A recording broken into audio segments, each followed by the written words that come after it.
En partenariat avec la German Sparkassenstiftung Eastern Africa et la DSIK, l'Institut supérieur de commerce, ISCO en sigle, de l'Université du Burundi a organisé depuis le 26 août 2022 une formation en faveur du club d'actualité comptable et éducation financière, CLASEF en sigle. Le doyen de l'ISCO nous partage les objectifs et les attentes de cette formation. Alors nous avons vu que d'un côté, il y a des initiatives qui n'arrivent pas à l'ensemble de la communauté.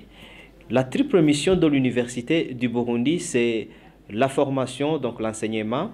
Deuxièmement, c'est la recherche. Troisièmement, c'est le service qui est rendu à la communauté.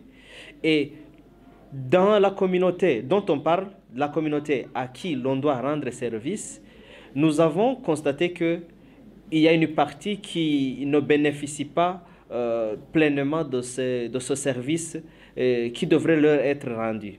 Et ça, c'est une communauté estudiantine. C'est là où nous avons pensé que la création de clubs peut faciliter l'atteinte de cette troisième mission de l'université qui est le service rendu à la communauté.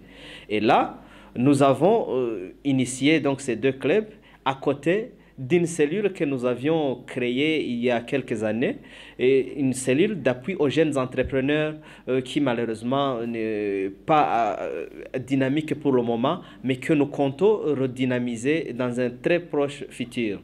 Et donc, mon impression par rapport à cela, c'est que déjà je suis pleinement satisfait. La première satisfaction, c'est que le club même qui est en train d'organiser des activités aujourd'hui a soumis une proposition en réponse à l'appel à projet de l'AUF, et cette proposition de ce club a été retenue. Et donc c'est un club qui va finalement faire partie du réseau international des clubs des étudiants dans les universités francophones. Ça, c'est un sentiment de satisfaction avec cette initiative.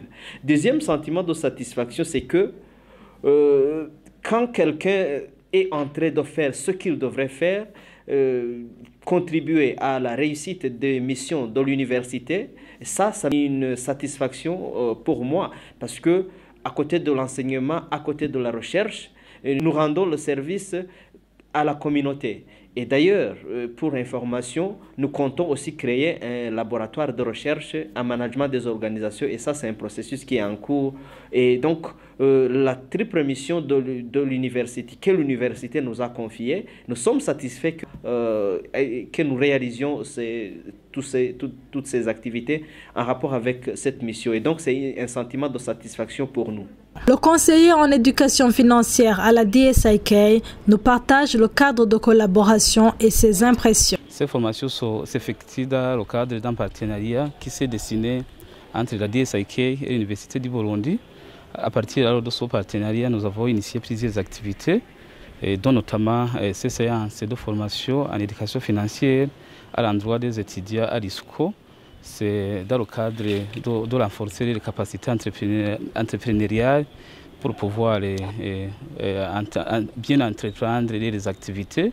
Les AGR, c'est aussi leur donner de l'occasion pour pouvoir se connecter aux institutions de microfinance, les IMF en SIG, afin de bénéficier des produits et services financiers offerts par ces institutions. Et on a bien noté que ces étudiants ont bien accueilli ces séances de formation parce qu'ils ont bien exprimé leur enthousiasme par rapport aux acquis de ces formations, et on a promis que les connaissances acquises lors de ces formations vont les aider à bien améliorer les activités génératrices de revenus qu'ils sont tentés de mettre en place. Il nous brosse également le contenu des 3 modules développés à cet effet. C'est l'éducation financière qui porte sur 3 modules, à savoir l'épargne. Aujourd'hui, nous dispensons le premier module qui porte sur l'épargne, et les jours à venir, nous aurons aussi à dispenser les autres 2 modules qui restent, à savoir la budgétisation ainsi que la gestion des dettes. Donc, le cursus d'éducation financière que nous dispensons aux étudiants de l'ISCO porte sur 3 modules, à savoir l'épargne, budgétisation ainsi que la gestion des dettes. Ce cadre de partenariat est le fruit d'un long processus que le doyen de l'ISCO espère perpétuel. À l'ISCO, Institut supérieur de commerce de l'Université du Burundi, nous avons eu l'initiative de créer des clubs. Nous avons d'abord créé le club d'éducation financière, d'actualité comptable et d'éducation financière, c'est le CLASEF. Dans le domaine de l'éducation financière, la comptabilité et des sciences connexes. Et l'autre club, c'est un club en rapport avec le numérique. C'est un club aussi qui est fonctionnel. Donc, pour me résumer, nous avons actuellement 2 clubs. Et chaque club est géré par les étudiants. Et c'est ces étudiants-là qui s'organisent, qui identifient les activités, leurs priorités. Et nous les appuyons par rapport à leurs demandes, par rapport à leurs besoins. Et c'est ainsi que le club d'actualité comptable et éducation financière s'est approché de nous pour les activités qu'ils ont planifiées. Et parmi ces activités, ils ont parlé de l'activité en rapport avec l'entrepreneuriat et l'éducation financière.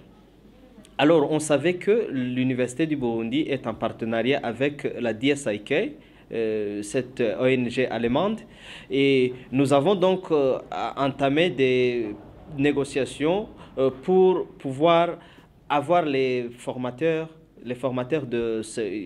en rapport avec l'éducation financière pour venir à l'ISCO former les membres de ce club. Et donc, cette activité que nous organisons s'inscrit dans ce cadre et c'est pour la formation des membres du club d'actualité comptable et d'éducation financière en rapport avec 3 modules sur l'éducation financière.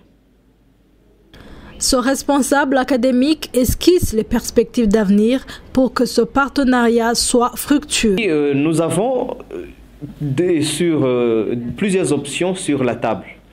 Nous pensons qu'en créant des clubs, nous pensons qu'en créant la cellule d'appui aux jeunes entrepreneurs, nous construisons la base. Et la construction de cette base-là, c'est ça qui va nous permettre d'aller de l'avant, approcher les partenaires. Nous avons déjà, comme je l'ai indiqué, approché la DSIK et le résultat, c'est qu'ils sont là, ils sont en train de former nos jeunes. Et la deuxième approche que nous allons faire, c'est de communiquer sur nos activités, quitte à ce que les partenaires soient confiants, voient ce que nous faisons et qu'ils puissent s'approcher. Et ça, c'est une stratégie qui peut marcher, et à part que nous allons continuer à approcher d'autres partenaires comme l'AUF. Nous allons aussi approcher d'autres partenaires de l'université qui sont d'ailleurs trop nombreux. Et partout, nous allons essayer de voir comment impliquer les étudiants par rapport à ce que nous voulons leur confier, par rapport à la mission de l'université. Et donc, l'axe de partenariat, c'est très important. L'autre, peut-être dernière approche, c'est que nous comptons développer l'aspect numérique, l'utilisation des technologies, et de l'information et de la communication, quitte à ce que, par exemple, les intervenants qui ne sont pas sur place, qui sont à l'intérieur du pays, qui sont à l'étranger, puissent collaborer avec les étudiants, puissent intervenir, partager leur expérience avec les étudiants, mais aussi sans oublier la communauté des enseignants de l'ISCO.